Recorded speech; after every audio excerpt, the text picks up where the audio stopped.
Welcome everyone back to our second session for today on self-government and self-determination as colonial tools, British policymakers in transition. So we've got two very exciting papers talking about self-determination in the British imperial context after the Atlantic Charter.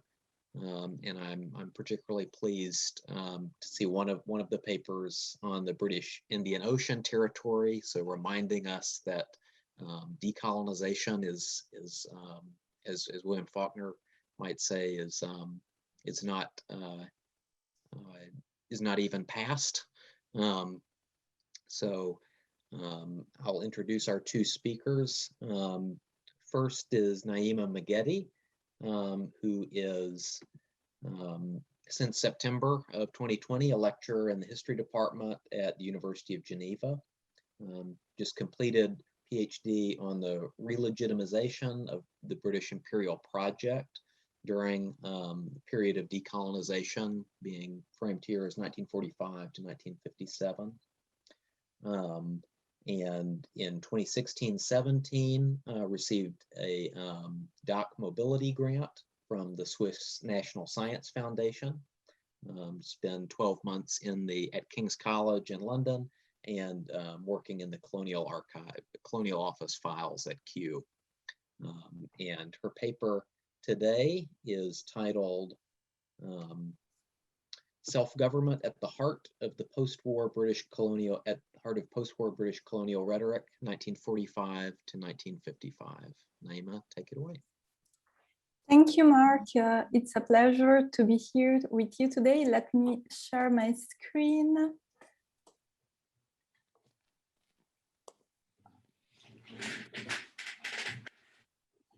Okay. Can you see the perfect? Okay, thank you. So I'm going to get it started. The theme of self-government is central to British post-war colonial rhetoric and policy. The Second World War was a crucial period in the reconfiguration of the colonial rhetoric legitimizing colonization. In the summer of 1943, Oliver Stanley, the Conservative Secretary of State for Colonies, declared in Parliament that the aim of British colonial policy was to guide the colonies towards self-government within the framework of the British Commonwealth. According to the historian Larry J. Butler, this declaration marked a turning point in British colonial policy. What had previously been implicit or neglected became a current program built on liberal imperialism.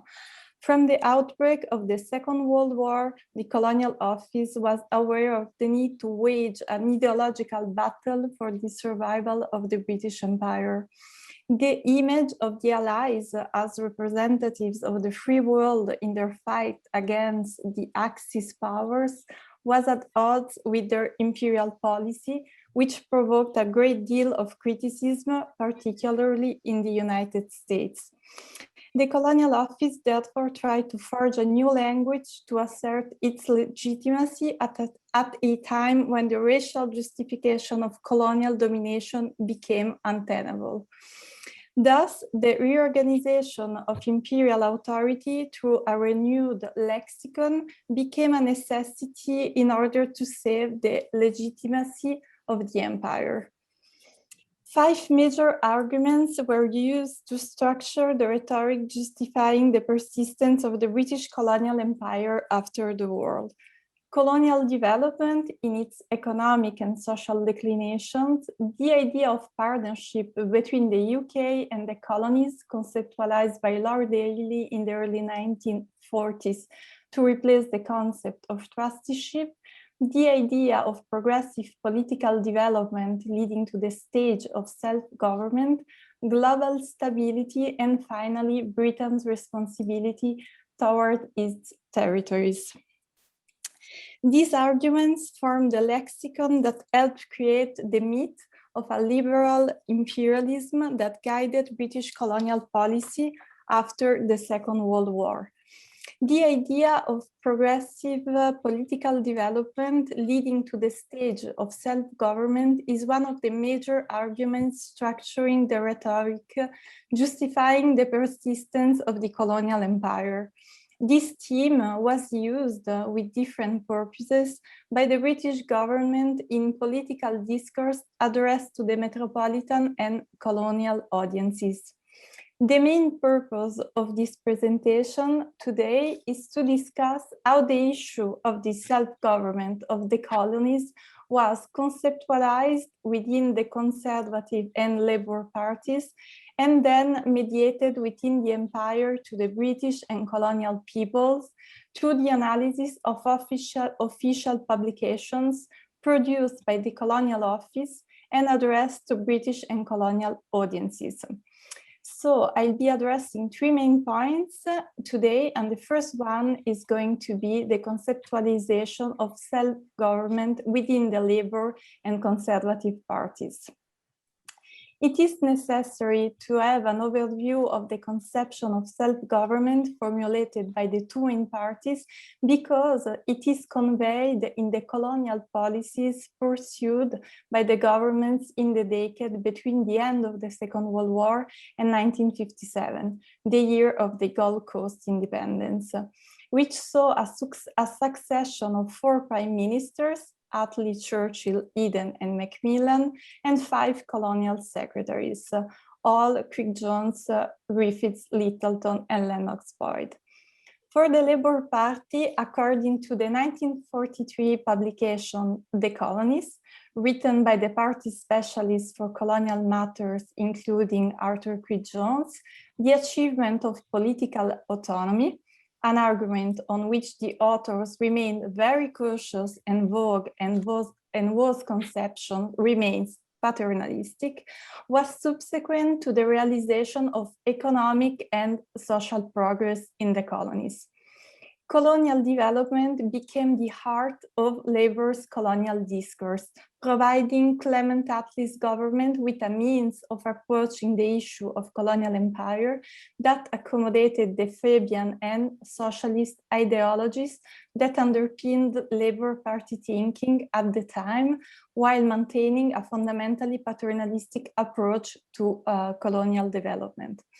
Moreover, this emphasis on development rather than the maintenance of colonial power allowed the Labour Party to engage in colonial politics while criticizing the Conservatives for their exploitative and imperialist attitudes. Despite his theoretical Fabian progressivism, Crick Jones did not really manage to break out of the British tradition and propose a new practice. Symptomatic of this ambiguity is Crick Jones' stated desire to adopt a new approach to political development based on a gradual process of self-government and cooperation with local elite, which did not come with a formal timetable for the self-government of the colonies. This is erroneously estimated in a long-term perspective, at the earliest in 1 or 2 generations in the 1940s. Borrowing the historian Frank Heinlein's definition, Labour's colonial policy was clearly evolutionary and not revolutionary. According to the Labour view, the maintenance of the colonies, apart from purely economic reasons, was a moral responsibility for the government, which in the case of premature decolonization would have left the territories in chaos. By the way, and despite Attlee's and Oliver Littleton's harsh criticism of his personality, Crick Jones made an undeniable mark on post-war colonial policy. His 1948 definition of the objectives of British colonial policy, set out in the annual report on the state of the colonial empire, was outlined by Oliver Littleton in 1951 in his first speech to Parliament and was considered the standard text for colonial policy for a decade. Let's now turn to the conservative side of the political chessboard.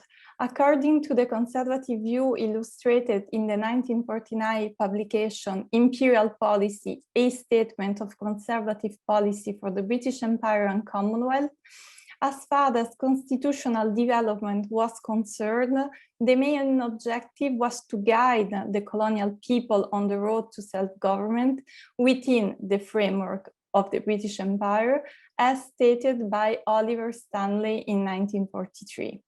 This objective could be achieved if two conditions were met. Firstly, economic stability and efficiency in social services, and secondly, the transfer of power must be made to governments representative of the whole population in order to ensure the interests of racial and religious minorities. These two conditions are prerequisites for achieving self-government.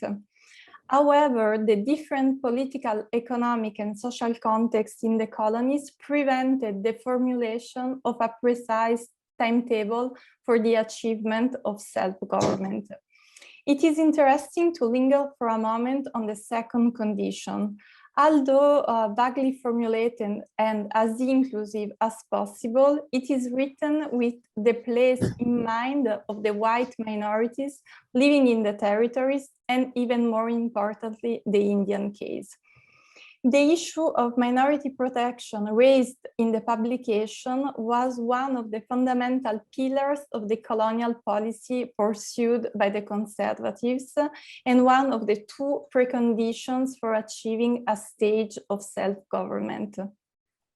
Stanley insisted that the British had a duty to ensure the transfer of power to governments representative of the whole population, so that the interests of racial and religious minorities were respected. Although presented as a great liberal and egalitarian advance, it appears to be a rather facile alibi for maintaining sovereignty over the colonies, and illustrates the persistence of a paternalistic view of the colonized population based on their alleged immaturity. To sum up, the analysis of this selection of conservative and labor pamphlets show that the two parties share the same position on the need of a gradual process, which ultimately leads to self-government for the colonies. This leads me to the next part of my presentation. The second part of my presentation delves into the ways the idea of self-government is cultivated among the British public.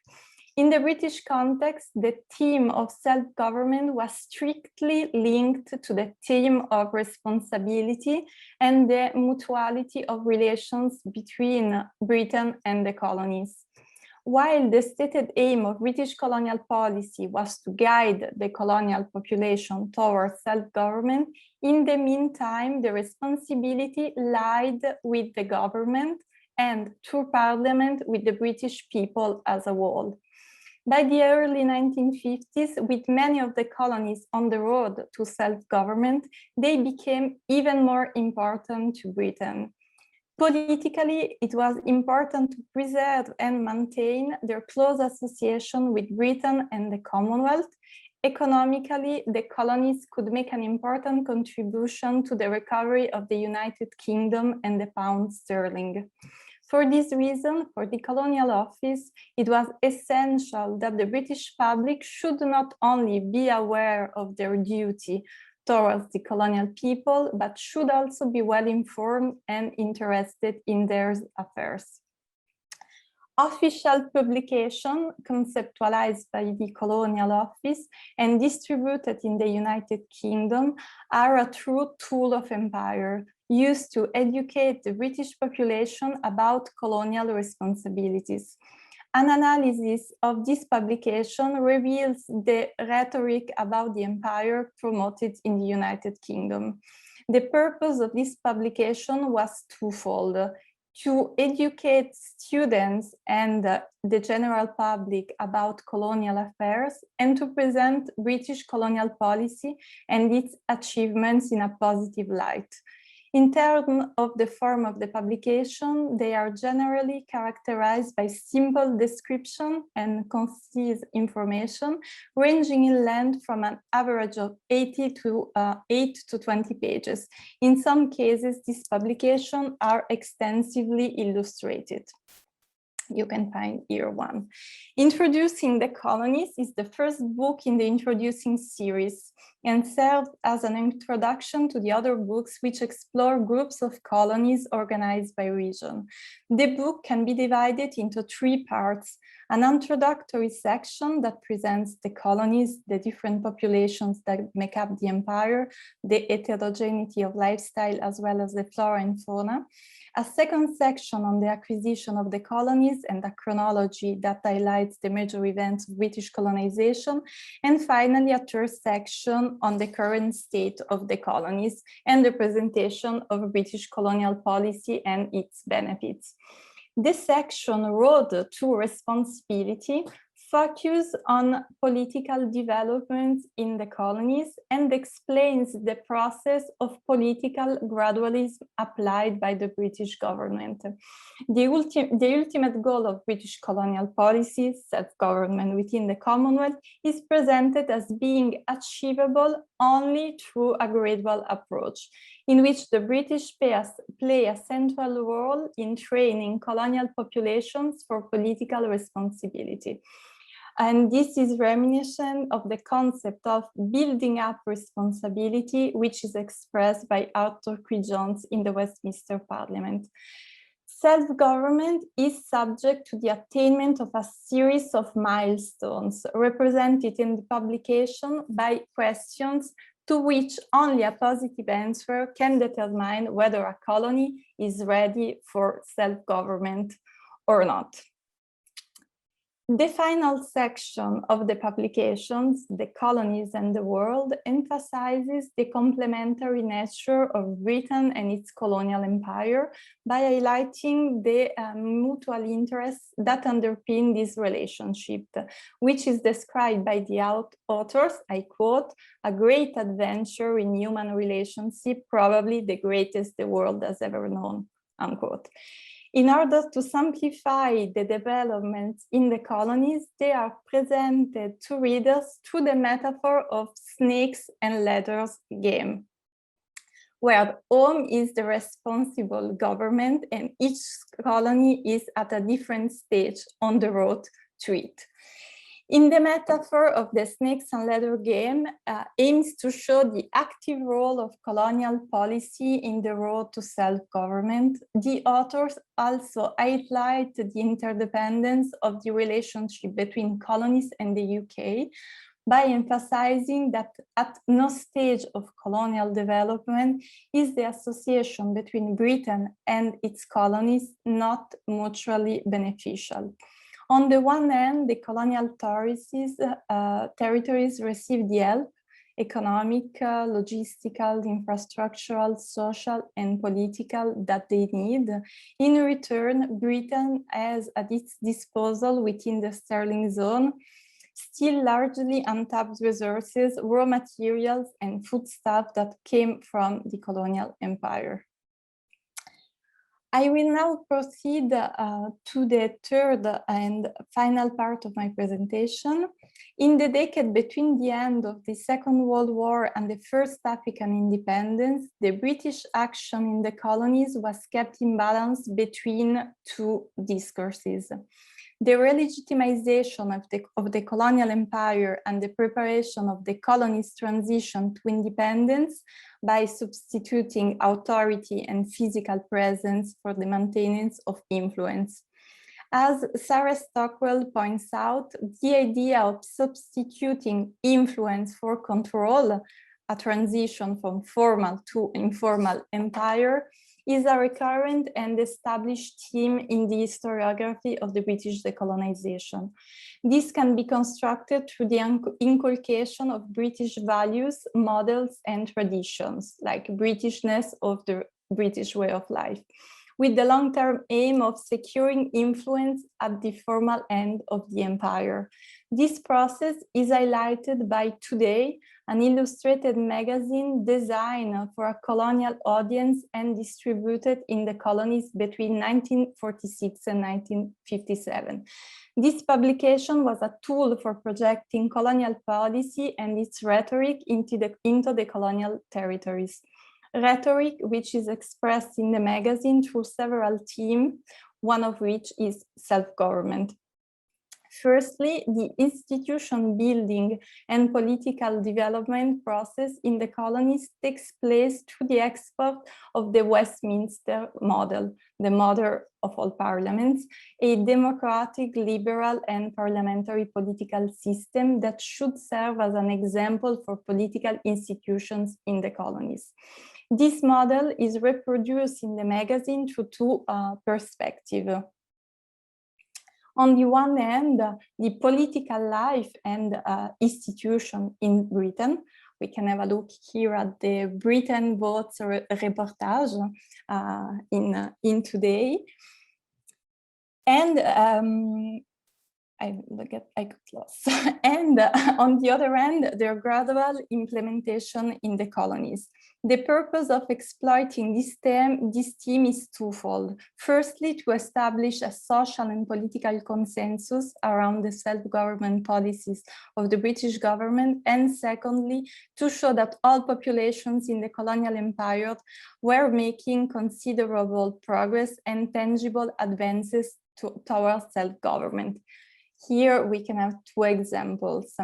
This photo reportage shows the progress towards self-government in the colonies of Nigeria, Gold Coast, Ceylon, British Malaya, and the West Indies. This, as observed, was under the supervision of the British government and the Colonial Office in particular. In the same vein, the report on the Gold Coast general elections of February 1951, the first since the new constitution came into force, underlines the progress towards self-government in the colony. In the images, the similarity between this report and the one on polling day in Great Britain is prominent. In both cases, we see the voters, the polling stations, and the waiting for the results, which symbolically marks the export of the Westminster model to the colonies. To conclude, this presentation aimed at giving an overview of the conceptualization and mobilization of the self-government theme to the British and colonial public. These examples made clear that progressive political development leading to the stage of self-government was one of the major arguments structuring the rhetoric justifying the persistence of the colonial empire in the decade following the end of the Second World War. Thank you for your attention.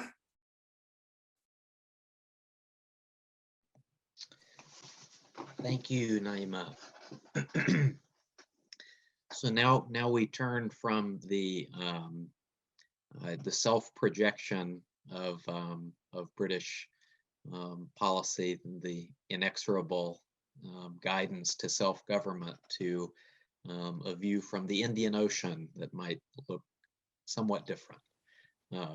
So our second speaker is Kushboo Mangroo, who's a PhD student at the University of Poitiers, working on a PhD provisionally entitled Influence Strategies and Exile, analyzing the impact of lobbyists on the Chagossians in terms of identity and migration. So, Kushboo. Thank you very much. So I'm going to share my screen.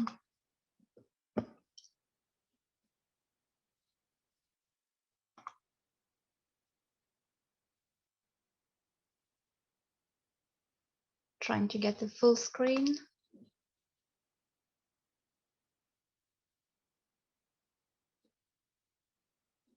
Right, so Good afternoon, everyone. Thank you. Thank you very much for giving me this opportunity to talk about sovereignty and self-determination in the creation of the British Indian Ocean Territory, which I will refer to as the BIOT throughout this presentation. So I could notice that the definition of sovereignty has been evolving, especially by the creation of the United Nations Organization and the international law. The Atlantic Charter is known, for example, to have paved the way for the creation of the United Nations Organization. And some of the basic commitments of the Atlantic Charter included, and I quote, restoring sovereign rights for those who are deprived of them. Or we also have, I quote again, no territorial changes that do not accord with the freely expressed wishes of the people concerned. We also know that the foundation of the United Nations is based on, and I quote again, the sovereign equality of all its members. So more recently, the sovereignty of the British Indian Ocean Territory and the people linked to this territory, the Chagossians, have been under international scrutiny during the public hearings of September 2018 at the International Court of Justice, which is one of the UN legal bodies. The creation of the BIOT dates back to 1965 as a result of a detachment by agreement policy during the decolonization era, when Mauritius, a former British colony, asked for its independence. So let's have a look at British influence, British presence in the Indian Ocean back in the 1960s, just to give a little bit of context. So British influence in the Indian Ocean during colonial times was quite significant regarding the territories and colonies acquired in the Indian Ocean, including Mauritius and its dependencies, namely the Seychelles at that time, Rodrigues, the Chagos Archipelago, Agalega, and Saint-Brandon. So as I said, the creation of the BIOT was not only cannot only be understood as a consequence of the decolonization process of Mauritius, but it can also be seen as a consequence of the Cold War too, for example. So the UK has lost its significant influence in the Indian Ocean region at that time, especially with its withdrawal from the Suez Canal in 1956. So later on in 1963, as part of the Polaris Sales Agreement, which is an Anglo-American agreement consisting of the construction of a US military facility on an uninhabited island and Polaris missiles at reduced price for the UK. So hence, as part of this agreement, the BIOT was created in 1965. And this period coincided with the independence request from Mauritius to the UK. And in that same year, the Chagos Archipelago was detached from the territorial unity of Mauritius to form the BIOT, together with 3 other islands called Aldabra Islands, Desroches, and Farquhar, which were detached from the Seychelles.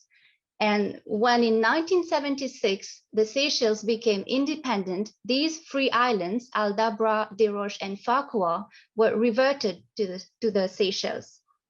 Thereon, the British Indian Ocean Territory comprised the Chagos Archipelago only. Today, the British Indian Ocean Territory is governed by the UK and leased to the United States, as the latter has set one of its most powerful military bases on Diego Garcia, which is the largest island of the Chagos Archipelago. So the status of the Chagos Archipelago has encountered changes as it shifted from a dependency of the colony of Mauritius to become a British overseas territory. However, on the 25th of February 2019, in its reply to the request for an advisory opinion on the legal consequences of the separation of the Chagos Archipelago from Mauritius in 1965, the International Court of Justice concluded that, and I quote, the process of decolonization of Mauritius was not lawfully completed when that country acceded to independence, and that the United Kingdom is under an obligation to bring an end its administration of the Chagos Archipelago as rapidly as possible, end of quote. So with this quick run through in the historical aspects, to the recent updates of this case study, this analysis will focus on the different understandings of sovereignty and self-determination, focusing on the international law, which still reflects the initial provisions of the Atlantic Charter mentioned earlier. So firstly, we'll have a look at the international law as per the United Nations Charter, and then we'll have a look at how sovereignty and self-determination is understood in British law and politics in this matter. And finally, we'll look at the complex consequences arising of this, out of this issue, especially about the citizenship question for the Chagossians. So I suggest we have a closer look at the advisory opinion of the ICJ, the International Court of Justice, and how the understanding of sovereignty vary from one party to another in this matter. So in its conclusion regarding the advisory opinion, the International Court of Justice referred to paragraph 6 of the Declaration on the Granting of Independence to Colonial Countries and Peoples, also known as Resolution 1514, adopted by the General Assembly on the 14th December 1960. I quote, "Any attempt aimed at the partial or total disruption of the national unity and the territorial integrity of a country is incompatible with the purposes and principles of the Charter of the United Nations," end of quote. The ICJ's ruling is based here on the right to territorial integrity as a basic human right for the peoples of non-self-governing territories. During the advisory proceedings, the United Kingdom reminded the ICJ that Resolution 1514 was adopted with 89 votes for and 18 abstentions, mainly from colonial powers at that time, including the UK itself. So therefore, to the United Kingdom, this resolution does not really apply here and does not prove the UK to breach any international law, especially knowing that the conclusions of the ICJ is non-binding. The UK therefore maintains that its sovereignty on the Chagos Archipelago is still valid from 1814 until today. So here we can understand the UK's position as an illustration of external sovereignty. That is to say, and I'm quoting Michael Keating here, that a state has no superior in the international arena, end of quote. And we also know that the UK questions the ICJ's intervention in what it calls a bilateral dispute between two states. So these were the arguments brought by the UK on the one hand, and on the other hand, we have Mauritius also trying to prove the legitimacy of its sovereignty claim by providing proofs such as treaties. Indeed, before becoming a British colony in 1810, Mauritius and its dependencies were known as French colonies. After the Napoleonic Wars, the French Empire recovered most of its territories, except for Tobago, St. Lucie, and Mauritius and its dependencies, as mentioned in the Treaty of Paris, 1814. So to support its claims, Mauritius relied on official documents from colonial times, attesting the economic, social, cultural, legal, and administrative links between Mauritius and the Chagos Archipelago, as being administered as a whole single territory. So these claims show the constant governance of a set of islands as a whole, which were later transferred from one empire to another, and later partly transferred to a newly independent country, Mauritius. So although the advisory opinion is non-binding, other United Nations bodies are referring to the ICJ's advisory opinion in their judgments. For example, in a legal dispute on the delimitation of the maritime boundary near the Chagos Archipelago. So this legal dispute is between Mauritius and the Maldives, and it was, the conclusion was given on the 28th of January 2021. So the International Tribunal for the Law of the Sea here concluded that Mauritius has the right to claim sovereignty over the waters of the Chagos Archipelago, because there are some facts and conditions attesting of Mauritius' rights on the waters surrounding the Chagos Archipelago. And these conditions are, for example, fishing rights, the right to the benefit of minerals or oil discovered, and also the fact that the Chagos Archipelago shall be returned to Mauritius when no longer needed for defense purposes. So here, this judgment approved Mauritius' rights to claim sovereignty on the waters between the Maldives and the Chagos Archipelago, knowing that the judgment of the International Tribunal for the Law of the Sea is binding. So sovereignty on overseas territory includes fishing rights as a coastal state. So the next step would be for the Indian Ocean Tuna Commission to determine whether Mauritius or the UK should be admitted as a coastal state with fishing rights in the Indian Ocean. So here we understand that geographical position and proximity in space can be an indicator in determining sovereignty over the sea. Another example of how the ICJ's advisory opinion is addressed in the Chagos issue would be the recent decision of the United Nations Universal Postal Union to no longer recognize stamps issued from the BIOT. So now we come to self-determination and how this is understood in British politics and British law. Self-determination is another concept frequently mentioned during the advisory proceedings as a human right, as this case study raises the issue of the evicted people when the Chagos Archipelago was detached. So I'm talking about the Chagossians here. So the Chagos Archipelago was home to 2,000 Chagossians approximately. Their ancestors were slaves brought by French Pierre-Marie Le Normand under French rule from Madagascar and Mozambique. So this means that there was a whole population living on the Chagos Islands when the BIOT was created. So the Chagossians were forcibly removed and sent to Mauritius and the Seychelles. And this event and its legal consequences were recalled in the advisory proceedings by Judge Iwasawa as part of the ICJ's conclusions. I quote, "A separation or split of a non-self-governing territory is not contrary to the principle of territorial integrity as long as it is based on the free and genuine will of the people concerned." So here we understand that the UK was within its right in detaching the Chagos Archipelago, provided that the people concerned agreed. But that was not the case for the Chagossians here. Considering the human approach of the matter has also contributed in determining sovereignty in this case, as Judge Cancado Trindade put it. There is here, I quote, there is here a need of a people-centered approach with the raison d'humanité prevailing over the raison d'État. Correspondingly, on the national level in the UK, the Divisional Court and the High Court have granted the right to return to the Chagossians in the past. In 2000, the High Court ruled that the Chagossians could return to the Chagos Islands, except for Diego Garcia, where the US military base has been built. However, this ruling has been cancelled by the use of the royal prerogative.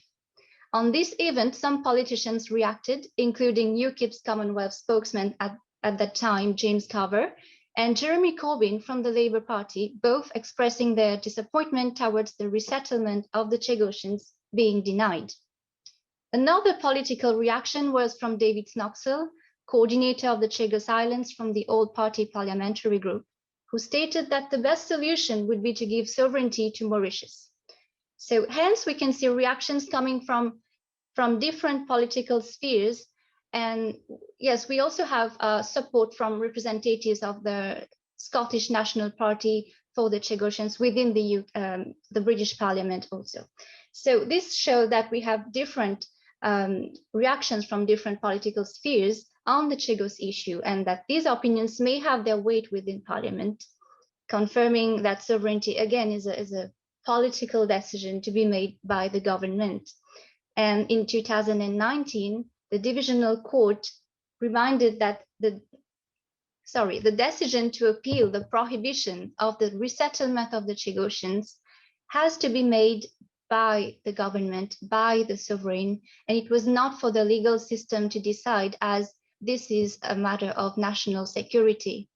And this is quite interesting as it resonates with Thomas Hobbes' quote on sovereignty, where we can find similar terms such as, for example, I quote, "The sovereign must be judged both of the means of peace and defense, do whatsoever he shall think necessary for preserving peace and security." So this is maybe an old definition, but which is still valid today and still being used. So now I'll come to the third part, where I'll talk about the nationality question for the Chagossians. So as I said, the Chagossians were sent to the Seychelles and Mauritius. So some of them obtained either the Mauritian or the Seychellois citizenship. And in 2002, the British Overseas Territories Act added a section called the Ilois citizenship, which granted British passports to the Chagossians under the following criteria. So for example, a person shall become a British citizen if A, he was born on or after the 26th of April 1969 and before the 1st of January 1983. And if he was born to a woman who at the time was a citizen of the United Kingdom and colonies by virtue of her birth in the BIOT. Hence, the British citizenship can only be granted to Chagossians born on the Chagos Islands within these dates. So this will be the first generation. And the citizenship can also be granted to their children, which will be the second generation. However, today, the third generation cannot obtain the British citizenship automatically, as it is not automatically transferable from one generation to another. And the procedure is quite expensive, and many Chagossians live in poverty and cannot afford the citizenship fees. So once they turn 20 years old, and if they cannot afford the fees, they are threatened to be sent to Mauritius and Seychelles, knowing that these countries are foreign lands for them because they grew up with their family in the UK. So Henry Smith, MP for Crawley. So Crawley is the region where most of the Chagossian community lives in the UK. So Henry Smith from the Conservative Party had submitted a bill in Parliament asking for the British citizenship to be extended to Chagossians of all generations. So they are still waiting for the Home Office's answer, as the bill is at the second stage of reading at the House of Commons. So here we can see that the concept of sovereignty raises the question of the people's right derived from a particular territory. Regarding self-determination, the dispersed Chagossian communities in the UK, in Mauritius, and in the Seychelles and other parts of the world do not necessarily agree on who should be the sovereign of the Chagos Archipelago.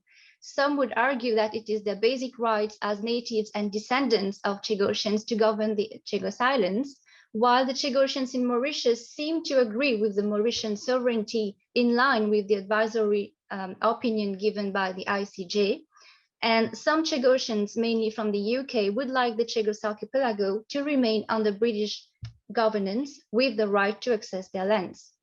So we can see that this is it's quite difficult in this case study to determine the legitimate right to self-determination and sovereignty over the Chagos Islands, provided that, especially knowing that the native people of the Chagos Islands themselves disagree on this issue for now as a result of the dispersion.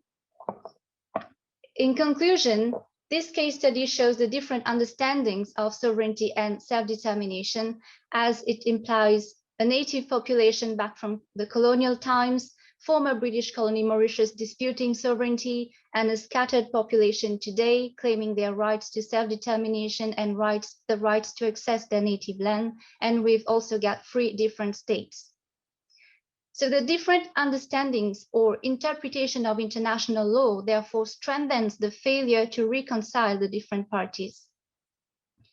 And when analyzing the arguments of the United Kingdom about Resolution 1514, where it reminded the court that 18 countries abstained, mainly colonial powers. So these countries were, for example, so we've got Australia, Belgium, France, Portugal, Spain, and the UK and the US, for example. So when analyzing this argument and when analyzing the 2 votes on the Chagos issue, which were held at the UN. So the first one was held in 2017. It was about the request for the advisory opinion at the ICJ. So whether to submit the question to the court or not.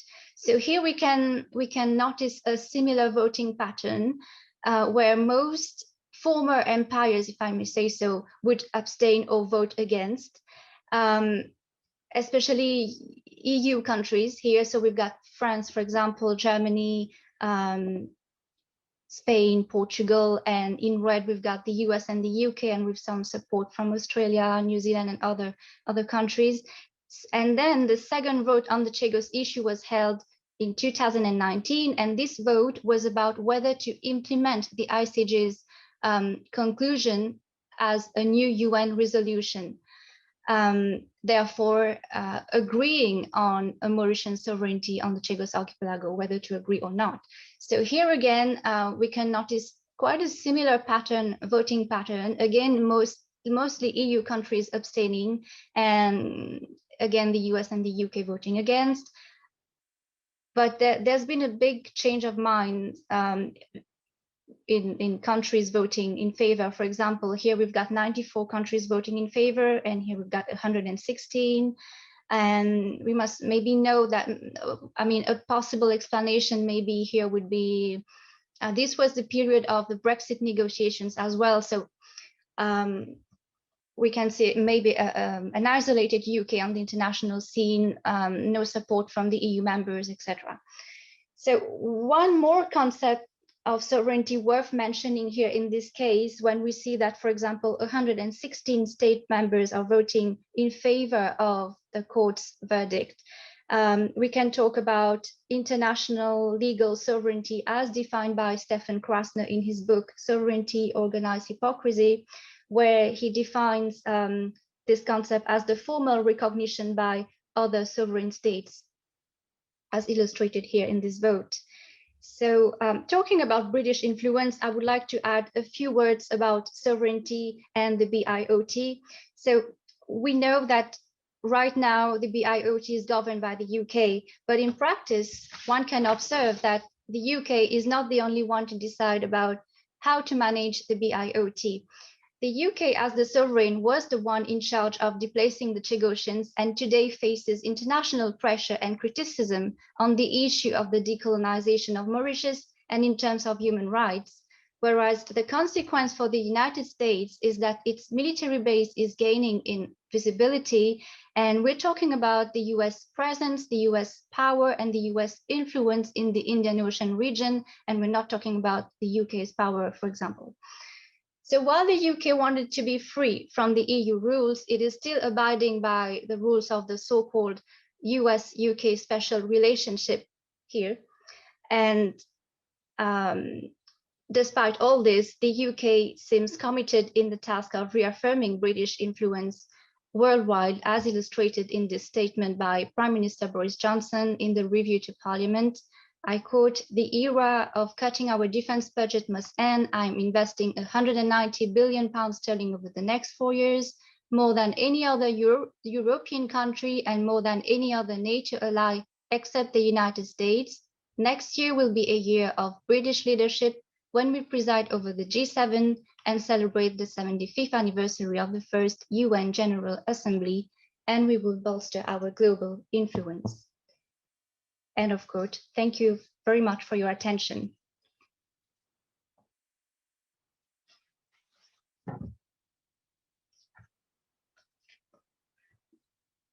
Mark, your microphone is off. Thank you, Kushboo. So I think that's a great place for us to almost come full circle from 1941 and the Lend-Lease Act, the U.S. leasing territory from for its defense needs. Questions from the audience? You can either raise your hand virtually, or you can just, okay, Virginie.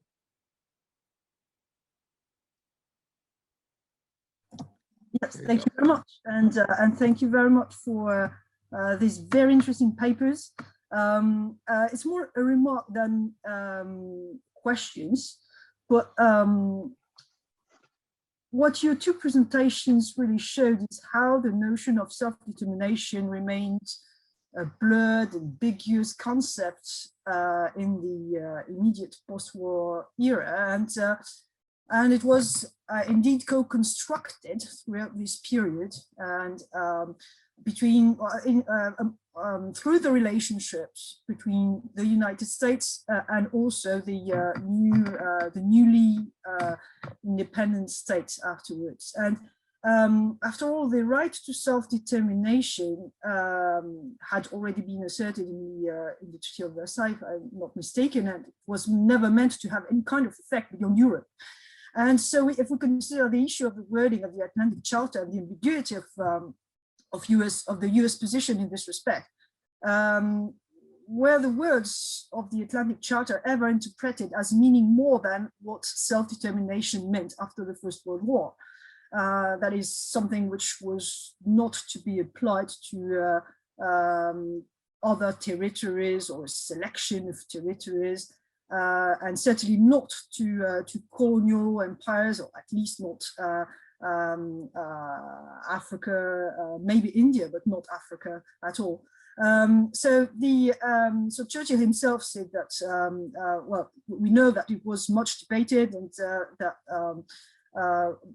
and we also know that he fought hard against the introduction of such clauses, so he saw the risks.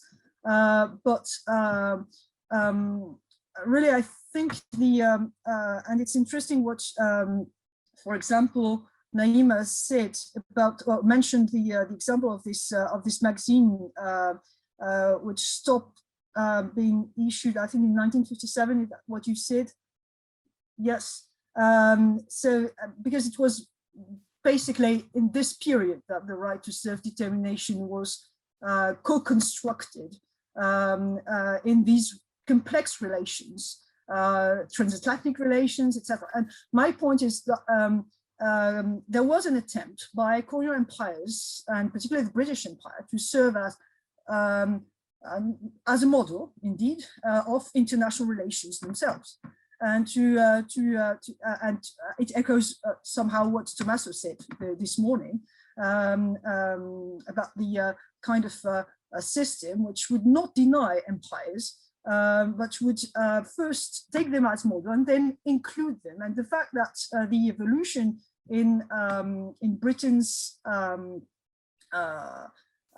conception of international relations and of decolonization and the legitimacy of the empire was first the empire is legitimate, and and this is something which will serve as a model to the empire must be a unit of international relations, was basically an admission of a defeat in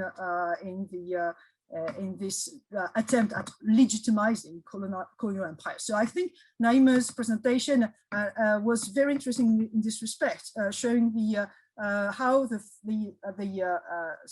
preparation stage was dropped throughout the 1950s. Well, showing kind of admission that the balance of power had changed, and that colonial empires would not survive even in a liberal empire rhetoric. So that's well, that's not a question, basically. But thank you very much for your two papers, because I found them very interesting, particularly related to the Atlantic. And maybe someone will be able to tell me what the scope of the right to self-determination, as it was in the Atlantic, worded in the Atlantic Charter, actually was, because this is something I must admit I don't know what the actors actually bargained on. Sorry.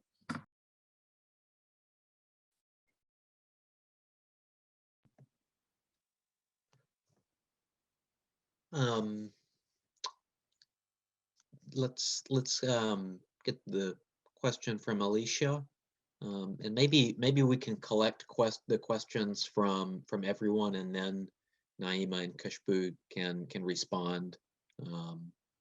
So Alicia Dorothy. Hi, can you hear me? Mm-hmm. Okay, so thank you very much for both of your papers. I found them fascinating. I found Kushboo's paper slightly challenging, given that I'm going to be talking about almost exactly the same topic tomorrow, which is slightly, which is wonderful, in fact, and I think we will have a lot to discuss.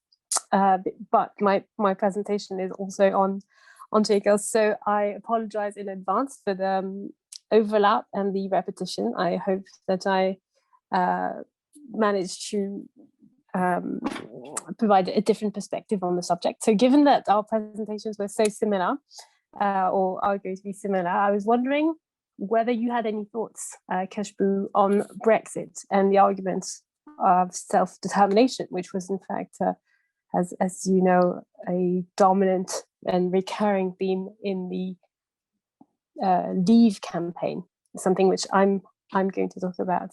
But I was wondering if that's something that you had an opinion on. Thank you very much.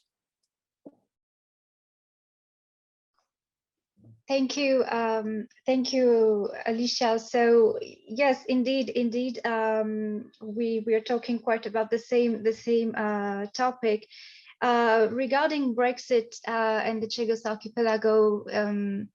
I haven't focused on Brexit, but I can, as I said in my conclusion, I can find some similarities, for example, or opposite ideas, you know, paradoxical ideas. For example, Britain wants a kind of sort of independence from the EU, and while we've got a whole people asking for self-determination, these requests are being ignored right now. So this is quite paradoxical here. Also, in terms of Brexit, when I was showing these two charts of vote held at the UN, I mean, maybe it's not a coincidence that most of the EU countries abstain. Maybe they have some other reasons, but it could be interpreted as, you know, a lack of support, maybe, knowing that this was the period of the Brexit negotiations, which, as we all know, is quite difficult. So far about Brexit and Chagos, this is all that I have for now. So I'm waiting for your presentation. Maybe tomorrow. I was thinking about getting more information about these two situations. Yeah. Thank you. Wonderful. Stuart Ward. Hi, everyone. Yeah, thanks for two really good papers. A lot to talk about, but I'll try and be brief. I'll address this question to Naïma, because I'm really interested in the way that forms of language, semantics become bound up, entwined in the procedures of decolonization, or the lack of procedures, as the case may be. And I'm wondering, just thinking about the source material that you've shown us, what can be gleaned from the study of semantics and rhetoric, because rhetoric can operate across a broad spectrum. At one end of the spectrum, you have rhetoric that operates at the level of unexamined assumptions, reading between the lines, the belief system that lurks beneath the linguistic system that we can read against the grain and unveil things that perhaps the speaker themselves are not entirely aware of. But if we want to go to the other end of that spectrum, we also study rhetoric as a very self-conscious political tool, a tool that's deployed deliberately, it's deployed strategically for very self-conscious purposes in mind. Far from being unexamined, the assumptions are very much to the fore, and there's a self-awareness about the use of rhetoric. And to give you an idea of what I mean by the distinction, I'm going to be talking tomorrow a little bit about Ivor Jennings's 1956 book, The Approach to Self-Government. And something you said just reminded me of a little passage in it where he talks about the metaphor of fitness to govern or not, which is part and parcel of this whole linguistic system that you're talking about. And I've just brought the passage up. I'm just going to read what he says, because it's very, very interesting. He says that they, meaning colonized peoples, They take personally the allegation that they are not fit to govern. They know it to be untrue, and they doubt if we really believe it. They suspect it to be the product of racial or color prejudice. It is indeed an unfortunate phrase which ought not to be used. So here you have someone, as early as 1956, tapping into this linguistic system that you're talking about, a rhetorical system that's designed to promote an idea of self-government and responsible government as a gradual, earned, protracted process. And he's saying, oh, we have to be careful how we do this. So there's a self-awareness to it. But then Jennings goes on to give an absolute sort of copybook version of how you can't just give self-government to anybody. He says that you can't, just because you find 20 university graduates who are capable of forming a cabinet is not enough, because self-government requires all of the, the people have to mature and they have to be educated and so forth. So I'm just wondering, this is in 1956. So here we have some signs of self-awareness that this rhetorical system is problematic and we have to be careful how we deploy it. What are you reading in your sources, particularly the sources in the 1940s? They struck me as a little bit naive on the surface, a sort of unthinking reflection of a set of assumptions that are not open to examination, as distinct from the sort of thing that Jennings is talking about. So are you able to map out a trajectory over time where certain forms of language and certain forms of rhetoric become delegitimized through a process of mutual interaction, which forces the colonizer to think twice? That's my question. I'd be interested to hear what you have to say about that. So thank you for your comment and question. I don't know, Mark, if you want to collect other questions and then I answer. No, go ahead. Okay. Go ahead. I was trying to save it to have some time to think about it. Okay. So I don't know if I really get if I really get your questions, but yeah, I think the first type of rhetoric that was delegitimized was the racial one. So after the war, there was this delegitimization of all the racial arguments that were used and mobilized to justify colonization, but they hadn't disappeared. They are just hidden under the modernization and development rhetoric, which it is extensively used by the colonial office. And I went through like all the publications of the colonial that the colonial office conceptualized and distributed in the 1940s and 50s until 1945 and 1957. And those publications were like distributed for a British public and for the British, I don't know, the rhetoric was mobilized, was the same arguments were used by the colonial office to legitimize the empire, but they were used in a different matter for the British, on the publication for the British public and in the publications for the colonial public. What about the evolution of the language? That was your question. So there is not quite a huge evolutions. The arguments which are used are the same. We can just see that the racial arguments are used less and less in the publication, even if we can see in the picture which illustrated the magazine, there is always a paternalistic approach which is used by the colonial office.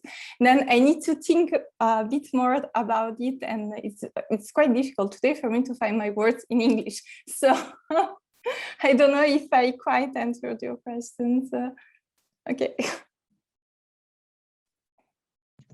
Tommaso? Thank you. Actually, my question ties pretty well with the one from Professor Ward, in the sense that this is a question for Naïma as well. I was wondering how you look at the party literature you mentioned, and especially how you sort of evaluate the purposes of that literature. Was that a literature, in your view, aimed to the general public? Was it specifically aimed at policymakers? Maybe both. Or again, was very much an attempt to refashion policy by choosing a different language? And the reason why I'm asking this question is because it is pretty clear, if one looks, for example, at the way in which the Labour Party relied, or perhaps rather did not rely, on a lot of work done by the Advisory Committee on International Questions between the two wars. Again, one gets the impression that there was often a kind of disconnection between what political parties, especially Labour intellectuals, put in their pamphlets and their publication for a more or less left-leaning educated elite, and what the party actually pursued every time it was in power or even in parliament. The relationship between these kind of bodies aimed at producing a dedicated literature and policymaking was not always as straightforward as we think. So I just wanted to ask you to elaborate a little bit on the purposes and aims of the specific literature you have been dealing with. Thank you. So thank you, Tommaso, for your question. So in my thesis, in my dissertation, in PhD dissertation, I studied mainly the political manifestos, which were prepared and delivered on the time of the general elections. And then I studied like all the publications on colonial issues, on imperial issues that were conceptualized in the parties by different parts of the parties. So for the Labour, I had like all the publications which were written by the colonial bureau of the Labour parties, and the same for the conservatives. So those publications were aimed both at like to build an internal policy on colonies, but I have to acknowledge that there were some different thoughts and in the parties, and they were also aimed to a general public, so to the British electorate. And about the disconnection, I think that there was a huge disconnection with reality in the 1940s, and even worse in the 1950s, because the colonial policy wasn't fit for the reality of the colonial context at that time. I don't know. It's quite okay. Alice? Thanks, Mark, and thanks to both of the presenters. I actually have another question for Naïma. I have to confess that I've done a bit of work on different forms of kind of semi-official publications. So I could ask you actually tons of questions, and if we were in a real conference, I would probably grab you during the coffee break and fire lots of that at you, but I won't do that now. But maybe just one thing I wanted to raise was the question of maybe whether it kind of related to the language, but also questions of the layout and the style and the use in particular of images, because it would have been nice to see a little bit more actually of the publications you're talking about. And the images we saw of today, I was struck by the use of photos and the whole kind of layout of the magazine. And this made me think about a couple of things. One is, I think there was a general feeling that when you were addressing a colonial public, you had to use, simple language or use more images and so on. And is this something you can see reflected in your publications, and is there any modification to that? But at the same time, it's a style of publication that was also criticized by many people working some of these official and semi-official bodies for being too American. And that So was it also maybe about producing a more kind of popular American style publication as well? And did you come across, I don't know whether, did you just look at the publications, or did you look about the kind of the administration and the teams producing them? And was there any discussion about finding kind of distinctive style and voice as well, that it had to be kind of a British form of publication as well? So I have loads of other things I could add, but I will stop there. Thank you. So thank you, Alice. You can write me an email later if you want. I'm going to feel more comfortable if I have the timeline to write my answer. But about your questions and the images and the layout, I studied in my dissertation, I studied Today, which was an illustrated magazine, which was conceived and distributed only in the colonies. So all the magazine, it was composed by photo reportage. So with very just a few paragraphs which were written, and then it was distributed in the British Council centers in the colonies, and so it was addressed for all the colonial populations, but in fact only the people which went to these British Council reading rooms could have a look at. And it's, yes, as you said, it's the use of the images is huge. It's mainly the publication is mainly composed by images. And about the publications for the British public, the concept was quite the same.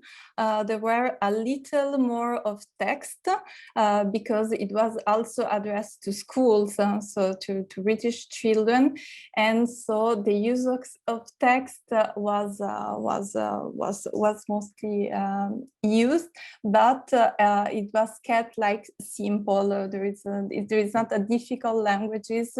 There are some easy publication like to get forward the message they want to. And about the teams which conceptualize these publications, I do it a bit for Today. It was quite difficult to find out who were the people behind, and I didn't do it like for all the other publications. But for Today, there was an editorial team, mostly composed by the Central Office of Information and by the Colonial Office, and there were an editorial line which was discussed into the Colonial Office.